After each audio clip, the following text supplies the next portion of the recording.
Hello students, welcome back to another video. अगर आप लोग बीए सेकेंड सेमेस्टर में हैं और मेडिवल हिस्ट्री पढ़ रहे हैं और 2026-27 में एग्जाम देने वाले हैं, तो आज का ये महा मैराथन क्लास आपके लिए इम्पोर्टेंट होने वाला है, क्योंकि आज की वीडियो में मैं लेकर आ गई हूँ very most important question answer आपके एग्जाम के लिए, हर यूनिवर्सिटी के लिए।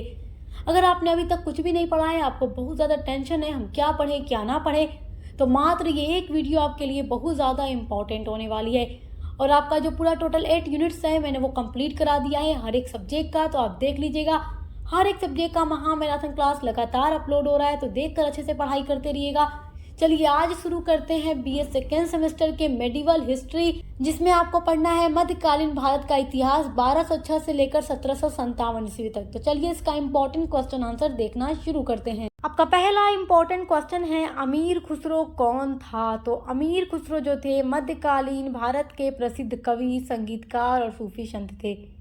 उनका जन्म 1253 ईस्वी में हुआ था और वे दिल्ली सल्तनत के कई शासकों के दरबार से जुड़े रहे। खुसरो को तूती-ए-हिंद के नाम से भी जाना जाता है और उन्होंने फारसी और हिंदी में रचनाएं की तथा संगीत में भी महत्वपूर्ण योगदान दिया, जैसे कव्वाली और ख्याल शैली का विकास। तो अमीर खुसरो के बारे में वेरी शॉर्ट में ही क्वेश्चन आता है, तो आप इतना तैयार रखेंगे तो आपका आंसर रेडी हो जाएगा। बाकी जो कुछ इम्पोर्टेंट है इस वीडियो में मैं कवर कर रही हूँ। लॉन्ग आंसर भी आपका कवर होगा, शॉर्ट आंसर भी आपका इस वीडियो से कवर होगा। अगला इम्पॉर्टेंट क्वेश्चन है, रज़िया सुल्तान कौन थी? ये आपका बड़ा इम्पॉर्टेंट क्वेश्चन है, रज़िया सुल्तान कौन थी? तो आप जानते हैं दिल्ली सल्तनत काल में 5 वंश थे। पहला वंश था गुलाम वंश। तो गुलाम वंश में एक शासक आते हैं इल्तुतमिश, तो उन्हीं की बेटी थी रज़िया सुल्तान। तो रज़िया सुल्तान दिल्ली सल्तनत की पहली और एकमात्र महिला शासक थी, यानी कि दिल्ली सल्तनत में जितने भी लोगों ने शासन किया सब कौन थे? पुरुष थे, आदमी थे। लेकिन रज़िया सुल्तान भारत की पहली मुस्लिम महिला शासक बनी। वे इल्तुतमिश की पुत्री यानी बेटी थी और 1236 में सिंहासन पर बैठती हैं। रज़िया जो थी एक सक्षम, साहसी और न्यायप्रिय शासक थी। उन्होंने पर्दा प्रथा को त्याग कर पुरुषों की तरह शासन किया और प्रशासन को मजबूत बनाने का इन्होंने प्रयास किया। हालांकि उनके शासन का विरोध तुर्क अमीरों ने किया, जिसके कारण उनका शासन अधिक समय तक नहीं चल सका। यानी कि जब रज़िया सुल्तान शासन कर रही थी तो जो तुर्क अमीर थे उन्होंने इनके शासन का विरोध किया, जिसकी वजह से रज़िया सुल्तान का जो शासन था वो ज़्यादा टाइम तक नहीं चल सका और 1240 में इनकी मृत्यु हो गई। उन्होंने भारतीय इतिहास में एक योग्य और वीर महिला शासक के भारत के इतिहास में एक योग्य और वीर महिला शासक के रूप में याद किया जाता है।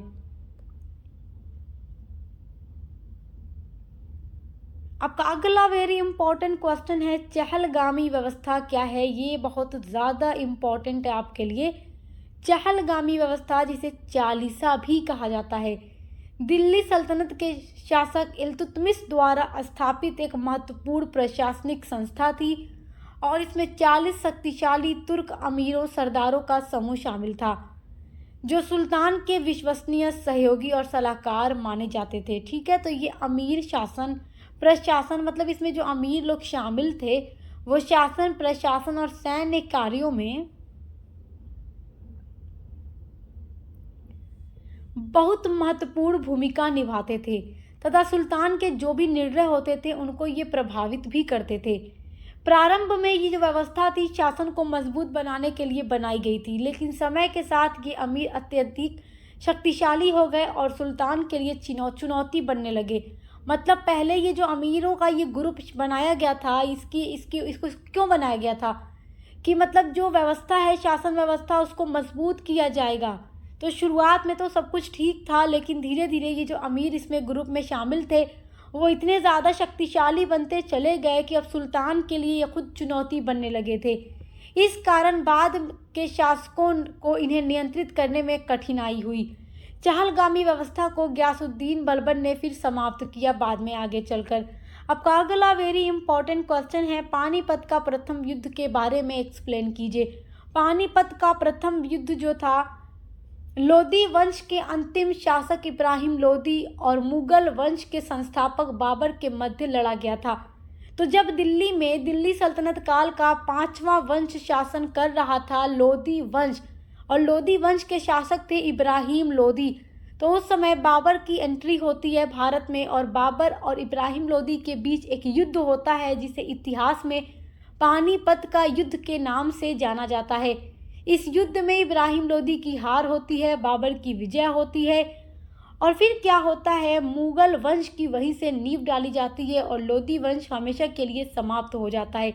तो दिल्ली सल्तनत काल में कुल 5 वंश आए थे। पूरा डिटेल में मैं आप लोगों को पढ़ा चुकी हूँ। आपकी हिस्ट्री का 8 यूनिट हमने कंप्लीट कर दिया है, आप ज़रूर पढ़िएगा। और फिर मुगल काल की जब शुरुआत हुई तो किसने किया? बाबर ने किया। तो आप कैसे लिखेंगे कि पानीपत का प्रथम युद्ध 1526 ईस्वी में हुआ था। ये युद्ध बाबर और इब्राहिम लोधी के बीच लड़ा गया था। बाबर ने आधुनिक तोपखाने और युद्ध नीति का उपयोग किया। इब्राहिम लोधी की सेना संख्या में अधिक थी लेकिन रणनीति में कमज़ोर थी।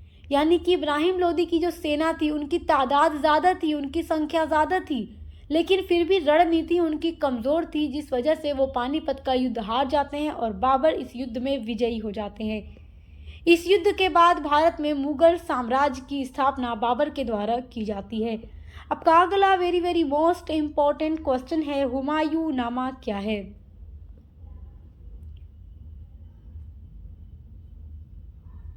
तो मेरे प्यारे बच्चों, जो कुछ आपके एग्ज़ाम के लिए बहुत ज़्यादा इम्पॉर्टेंट है वही मैं इस वीडियो में कवर कर रही हूँ। तो आप इन सारे क्वेश्चंस को बहुत अच्छे से तैयार रखिएगा, because this is very most important questions. Humayun नामा देखिए, मुगल सम्राट हुमायूं के जीवन और शासन का वर्णन करने वाली एक महत्वपूर्ण ऐतिहासिक पुस्तक है, और इस पुस्तक को हुमायूं की बहन गुलबदन बेगम ने लिखा था। तो हुमायूं की बहन थी गुलबदन बेगम। इन्होंने अपने भाई हुमायूं के जीवनी को लिखा, उनके शासन का पूरा वर्णन अपनी एक पुस्तक में किया जिसका नाम है हुमायूं नामा। इसकी कुछ विशेषताएं भी हैं। पहली विशेषता है, इसमें हुमायूं के जीवन की घटनाओं का पूरा वर्णन मिलता है। दूसरी, हुमायूं नामा की दूसरी विशेषता है कि मुगल दरबार और उस समय की परिस्थितियों की पूरी जानकारी भी प्राप्त होती है। और तीसरी विशेषता है कि ये सरल और वर्णनात्मक शैली में लिखी गई। और इसकी चौथी विशेषता क्या है? देखिए, इस प्रकार हुमायूं नामा एक महत्वपूर्ण ऐतिहासिक ग्रंथ है जिससे मुगल काल के इतिहास को समझने में मदद मिलती है। तो इस तरीके से जब आपसे एग्जाम में क्वेश्चन पूछेगा कि हुमायूं नामा क्या है, या आपसे बस इतना भी लिखकर छोड़ देगा कि हुमायूं नामा, तो आपको यही सारी चीज़ें लिखनी होंगी मेरे प्यारे स्टूडेंट्स। बिल्कुल इस तरीके से लिख करके आएंगे तो आपको अपने एग्जाम में पूरा नंबर मिलेगा। आपका अगला वेरी मोस्ट इम्पॉर्टेंट क्वेश्चन है, नूरजहां कौन थी? नूरजहां जहांगीर की पत्नी थी और जहांगीर मुगल सम्राट थे, अकबर के पुत्र थे। नूरजहां मुगल सम्राट जहांगीर की पत्नी थी जिनका असली नाम मेहरुन्निसा था। तो नूरजहां का असली नाम मेहरुन्निसा था। वे मुगल काल की सबसे प्रभावशाली और बुद्धिमान महिलाओं में से एक थी। विवाह के बाद उन्हें नूरजहां की उपाधि जहांगीर के द्वारा दी गई थी, जिसका अर्थ है दुनिया की रोशनी। वे केवल रानी ही नहीं बल्कि शासन कार्यों में भी सक्रिय रूप से भाग लेती थीं, और उनके प्रभाव से कई प्रशासनिक निर्णय लिए जाते थे और उनके नाम के सिक्के भी जारी किए गए। उन्होंने कला, वस्त्र और स्थापत्य को भी बढ़ावा दिया। इस प्रकार नूरजहां मुगल राजनीति में अत्यंत महत्वपूर्ण स्थान रखती थीं। एक क्वेश्चन ये भी बन जाता है कि जहांगीर के शासनकाल पर नूरजहां का क्या प्रभाव पड़ा। ये प्रश्न भी बड़ा इम्पोर्टेंट है, तो आप नोट कर लीजिए कि जहांगीर के शासनकाल पर नूरजहां का क्या प्रभाव पड़ा। सब कुछ हमने आपको आपकी यूनिट्स की वीडियो में डिटेल में पढ़ाया हुआ है, तो आप अपने यूनिट्स की वीडियोस ज़रूर देखिएगा मेरे प्यारे बच्चों, ताकि आप अपने हर एक टॉपिक को अच्छे से तैयार कर सकें। चलिए अब देखिए, आपका अगला क्वेश्चन है,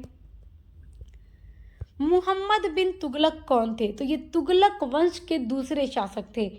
मुहम्मद बिन तुगलक वंश के दूसरे शासक थे, और तुगलक वंश दिल्ली सल्तनत काल का एक वंश था जिसका, अब देखो, जिनका शासनकाल 1325 से 1351 ईस्वी तक चला। मतलब मोहम्मद बिन तुगलक का शासनकाल 1325 से 1351 1351 तक रहा। वे अत्यंत विद्वान, दूरदर्शी और महत्वाकांक्षी शासक थे, परंतु उनकी नीतियां व्यवहारिक रूप न होने के कारण असफल रहीं।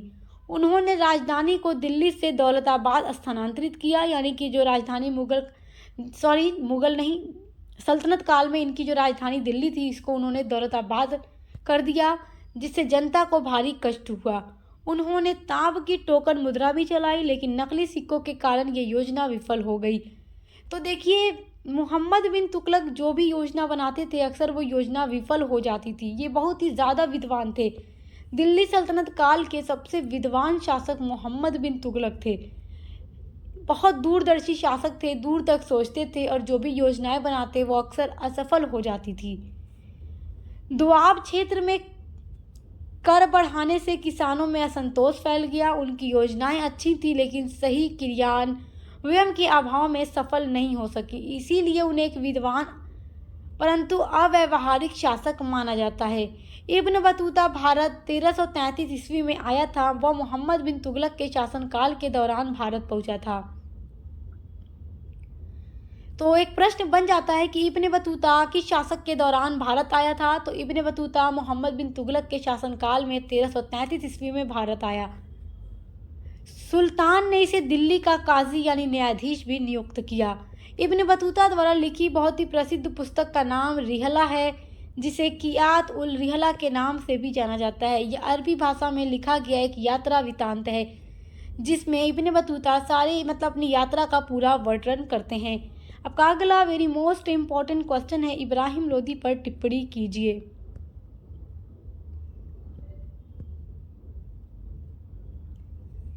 इब्राहिम लोदी के बारे में लिखने के लिए आपको लोदी वंश के बारे में पढ़ना होगा और सब कुछ मैं आपको डिटेल में पढ़ा चुकी हूँ। इब्राहिम लोदी दिल्ली सल्तनत के लोदी वंश के अंतिम सुल्तान थे, जिनका शासनकाल 1517 से लेकर 1526 ईस्वी तक चला था। वे सिकंदर लोदी के पुत्र थे और अपने समय के एक साहसी परंतु कठोर और अहंकारी शासक माने जाते थे।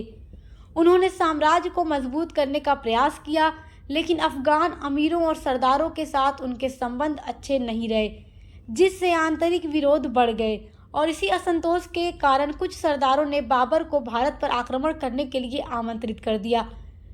तो क्या होता है कि जब बाबर भारत आते हैं तो इब्राहिम लोदी के साथ बाबर का युद्ध होता है 1526 में, पानीपत का युद्ध, जिसमें इब्राहिम लोदी की हार होती है और वे युद्ध में मारे भी जाते हैं।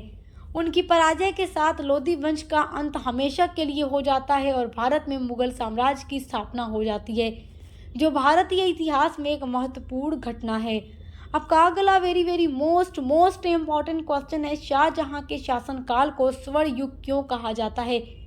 ये लॉन्ग में पूछा जाने वाला प्रश्न है, लॉन्ग में, कि शाहजहां के शासनकाल को आखिर स्वर्ण युग क्यों कहा जाता है।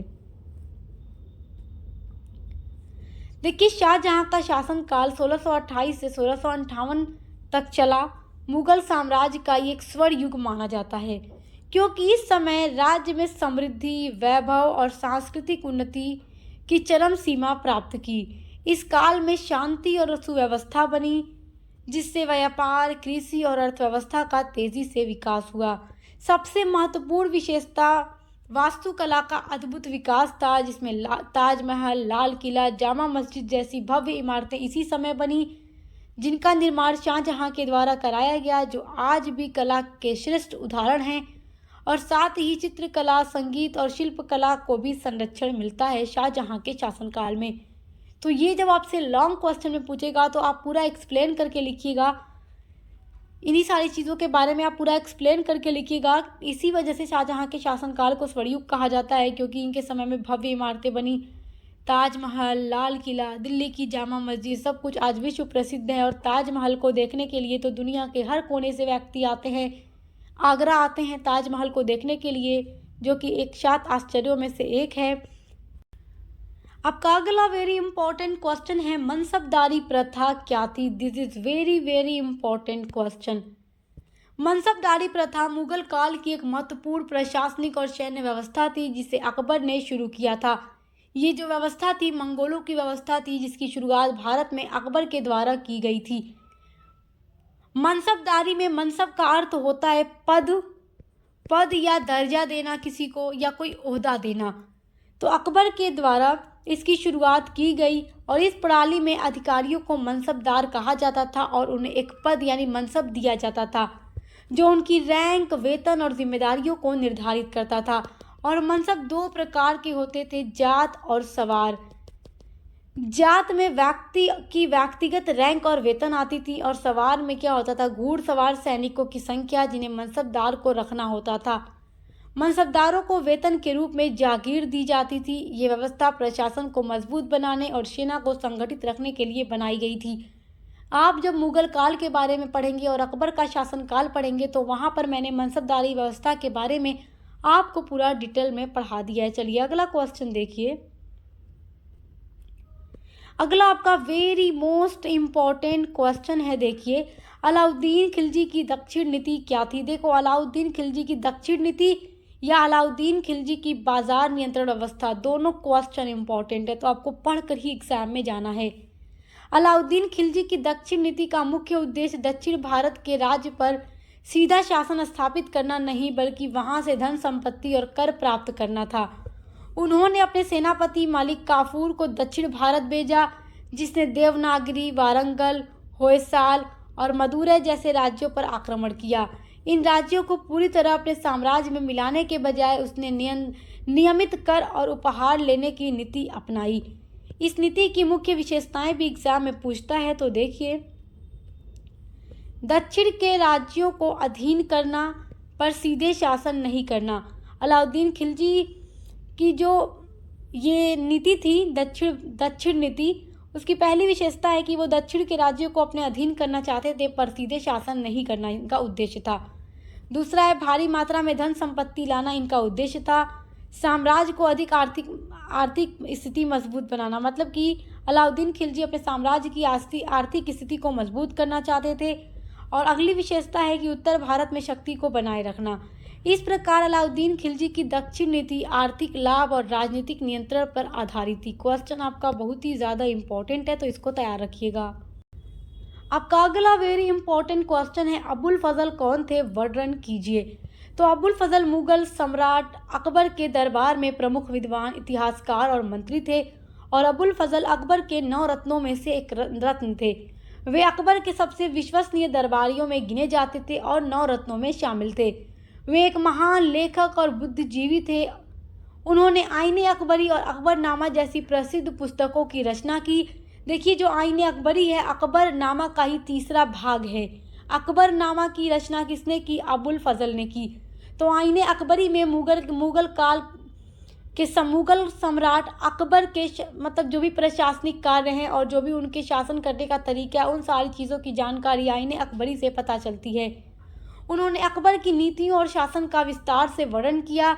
वे सुलह कुल यानी धार्मिक सहिष्णुता के समर्थक थे। आपका अगला इम्पोर्टेंट क्वेश्चन है, महमूद गजनवी कौन था, उसने भारत पर कितनी बार आक्रमण किया। क्वेश्चन आपका ये बहुत ज़्यादा इम्पोर्टेंट है।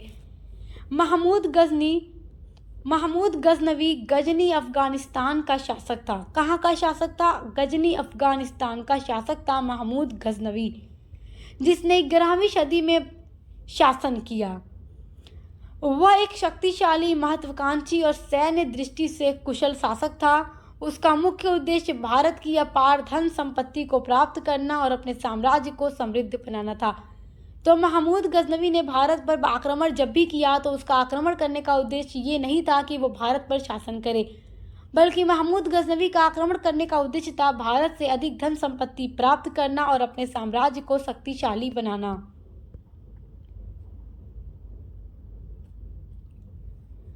तो भारत पर महमूद गजनवी का आक्रमण, तो महमूद गजनवी ने भारत पर कुल 17 बार आक्रमण किया। 1000 से लेकर के 1027 के बीच महमूद गजनवी ने 17 बार भारत पर आक्रमण किया। इस आक्रमण की मुख्य विशेषताएं हैं। पहली विशेषता है कि उसने कई समृद्ध नगरों और मंदिरों को लूटा। दूसरी विशेषता है महमूद गजनवी के आक्रमण की कि सोमनाथ मंदिर पर उसका आक्रमण सबसे प्रसिद्ध आक्रमण है। तीसरी विशेषता है कि उसके आक्रमणों से भारत की आर्थिक स्थिति को भारी क्षति पहुंची। आपका अगला वेरी मोस्ट इम्पोर्टेंट क्वेश्चन है, कुतुबुद्दीन ऐबक कौन था। कुतुबुद्दीन ऐबक के बारे में भी मैं आपको पढ़ा चुकी हूँ। गुलाम वंश के ये प्रथम शासक थे। कुतुबुद्दीन ऐबक दिल्ली सल्तनत का प्रथम शासक और गुलाम वंश का संस्थापक था। वह मूल रूप से तुर्की गुलाम था।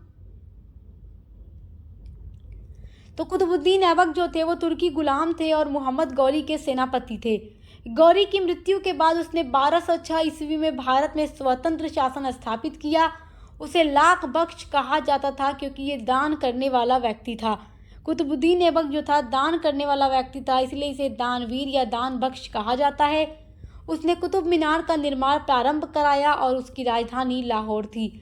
1210 ईस्वी में पोलो खेलते समय घोड़े से गिरकर कुतुबुद्दीन ऐबक की मृत्यु हो गई। अब का अगला वेरी इंपॉर्टेंट क्वेश्चन है, अलाउद्दीन खिलजी कौन था? ये क्वेश्चन आपके एग्जाम में ज़रूर पूछेगा। अलाउद्दीन खिलजी दिल्ली सल्तनत के खिलजी वंश के शक्तिशाली और महत्वाकांक्षी शासक थे, जिनका शासनकाल 1296 से 1316 ईस्वी तक चला।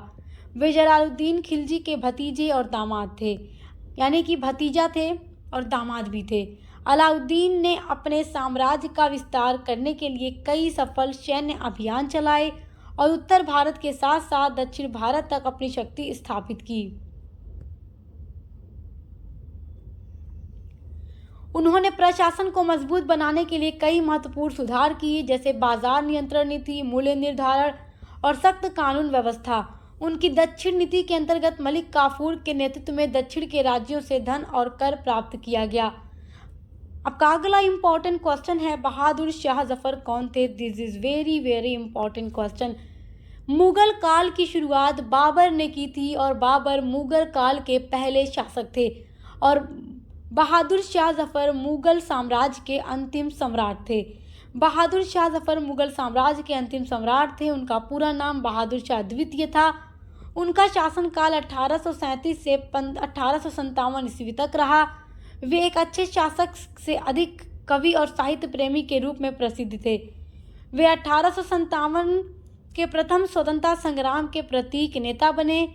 विद्रोह के साथ अंग्रेज़ों ने विद्रोह के बाद, यानी जो 1857 का विद्रोह हुआ, उसके बाद अंग्रेज़ों ने इनको गिरफ्तार कर लिया और उन्हें रंगून यानी म्यांमार निर्वासित कर दिया और वहीं पर उनकी मृत्यु 1862 ईस्वी में हो गई। अब का अगला वेरी इंपॉर्टेंट क्वेश्चन है, शिवाजी कौन थे? This is very very important question. आपके सिलेबस में शिवाजी के बारे में भी दिया गया है और मैंने आपको शिवाजी के बारे में भी पूरा पढ़ा दिया है। छत्रपति शिवाजी महाराज मराठा साम्राज्य के संस्थापक और महान योद्धा थे। उनका जन्म 1630 ईस्वी में हुआ था। वे एक कुशल सैन्य नेता, दूरदर्शी शासक और स्वतंत्रता के प्रतीक माने जाते हैं। उन्होंने गुरिल्ला युद्ध नीति यानी छापामार युद्ध की नीति अपनाई, यानी ये पीछे से हमला करते थे, यानी गुरिल्ला युद्ध की नीति इन्होंने अपनाई थी, छापामार युद्ध की नीति। मुगलों और अन्य शक्तियों के खिलाफ संघर्ष कर एक मजबूत राज्य की इन्होंने स्थापना की। शिवाजी ने एक बहुत ही मजबूत राज्य की स्थापना की थी। 1674 ईस्वी में उनका राज्याभिषेक हुआ था। उन्होंने अष्टप्रधान परिषद की भी स्थापना की थी। अब का अगला इंपॉर्टेंट क्वेश्चन है, महाराणा प्रताप कौन थे और अकबर के साथ कौन सा युद्ध हुआ? महाराणा प्रताप मेवाड़ राजस्थान के महान राजपूत शासक और वीर योद्धा थे। उनका जन्म 1540 ईस्वी में हुआ था। वे अपनी देशभक्ति, साहस और स्वाभिमान के लिए प्रसिद्ध थे। उन्होंने मुगल सम्राट अकबर की अधीनता स्वीकार नहीं की और स्वतंत्रता के लिए संघर्ष किया। आपकी अगली इसी में हेडिंग है, अकबर के साथ युद्ध। महाराणा प्रताप और अकबर के बीच हल्दी घाटी का युद्ध 1576 ईस्वी में हुआ। इस युद्ध में अकबर की ओर से सेना का नेतृत्व राजा मान सिंह ने किया था। इसकी विशेषता है कि यह युद्ध बहुत ही भीषण और ऐतिहासिक युद्ध था और महाराणा प्रताप ने वीरता का अद्भुत परिचय दिया। और महाराणा प्रताप का घोड़ा चेतक भी बहुत प्रसिद्ध है। आपका अगला क्वेश्चन है, मुगल काल की वास्तुकला का विस्तृत वर्णन कीजिए। This is very very most important question. Mughal काल की वास्तुकला का वर्णन कीजिए। इस पर भी मैंने डिटेल में वीडियो बनाई थी, आपको सब कुछ डिटेल में पढ़ाया है। देखिए, मुगल काल की वास्तुकला भारतीय इतिहास की सबसे उत्कृष्ट और विकसित स्थापत्य कला मानी जाती है। यह शैली भारतीय, फारसी यानी पर्शियन और मध्य एशियाई कला का सुंदर समन्वय प्रस्तुत करती है। मुगल शासकों ने अपने साम्राज्य की शक्ति, समृद्धि और सौंदर्य को दर्शाने के लिए भव्य किले, महल, मस्जिदें, बाग और मकबरे बनवाए। मुगल वास्तुकला की प्रमुख विशेषताओं में विशाल गुंबद, ऊंची मीनारें, चौड़े आंगन, बड़े द्वार और संतुलित संरचना शामिल है। निर्माण में लाल बालुओं, पत्थर और सफ़ेद संगमरमर का व्यापक उपयोग किया गया। इमारतों में नक्काशी, पच्चीकारी यानी जड़ाऊ काम, कीमती पत्थरों की जड़ाई और सुंदर जालीदार खिड़कियां देखने को मिलती हैं। इनके साथ ही चार बाग जैसे अंतर्गत बागीचों का भी विशेष महत्व था, जिसमें जलधाराएं और फव्वारे भी बनाए जाते थे। विभिन्न मुगल शासकों का इस कला में महत्वपूर्ण योगदान रहा। अकबर ने फतेहपुर सीकरी, आगरा किला और बुलंद दरवाज़ा जैसे भव्य निर्माण करवाए, जिनमें मजबूती और सादगी दिखाई देती है। जहांगीर के समय में बागों और मकबरों का विकास हुआ और कला को अधिक निखार मिला।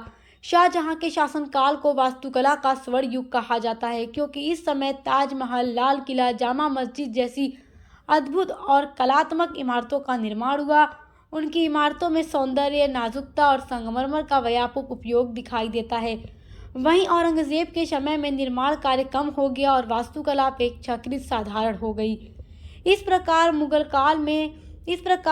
काल की वास्तुकला न केवल भव्यता और सौंदर्य का प्रतीक है, बल्कि यह उस समय की तकनीकी कुशलता और सांस्कृतिक समृद्धि को भी दर्शाती है। आज भी ये इमारतें भारत की ऐतिहासिक धरोहर के लिए विश्व भर में प्रसिद्ध हैं।